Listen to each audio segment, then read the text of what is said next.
সাত কলেজের শিক্ষার্থীদের অধ্যাদেশ জারির দাবিতে বিক্ষোভ যে চলছে, রাস্তা ব্লকেট করে, এবং এর ফলে কিন্তু বিপাকে পড়েছে নগরবাসী, এবং সেই সাথে আপনারা দেখতে পাচ্ছেন বাধ্য হয়ে ফুটপাত ব্যবহার করতে হচ্ছে নগরবাসীকে, এবং তারা এই শিক্ষার্থীদের দাবি আদায়ের লক্ষ্যে যে ব্যারিকেড কর্মসূচি চলমান রয়েছে, সেই শিক্ষা ভবনের সামনে সেই ব্যারিকেড কর্মসূচির কারণে যান চলাচল বন্ধ, এবং সেই বন্ধ থাকার কারণে ভোগান্তিতে পড়েছে নগরবাসী। আপনারা দেখতে পাচ্ছেন তারা কর্মব্যস্ততা জীবন শেষ করে তারা এখন এগিয়ে চলছে বাসার দিকে, তবে সেই যাত্রাটিও কিন্তু এই ফুটপাত ব্যবহার করতে হচ্ছে।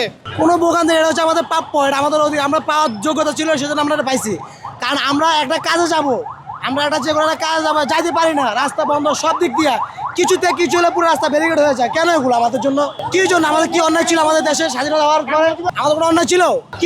কোনো কিছু হলে রাস্তা ব্যারিকেড হয়ে যায়। রাস্তা কত হাজার মানুষ বিপদে পড়েছে, পিছনে রাস্তা বন্ধ হয়ে রয়েছে, কত অ্যাম্বুলেন্স দাঁড়িয়ে আছে, কেউ কি বুঝতেছে কেউ? দর্শক, এই সেই শিক্ষা ভবন, যে শিক্ষা ভবনের সামনে কিন্তু সেই দুপুর থেকেই রাস্তা বন্ধ করে বিক্ষোভ করছে অধ্যাদেশ জারির দাবিতে সাত কলেজের শিক্ষার্থীরা। তার সর্বশেষ চিত্র দেখছিলেন শিক্ষা ভবনের সামনে থেকে। সঙ্গে ছিলাম আমি, মোহাম্মদ রায়হান হোসেন। আপনারা দেখছেন কালের কণ্ঠ।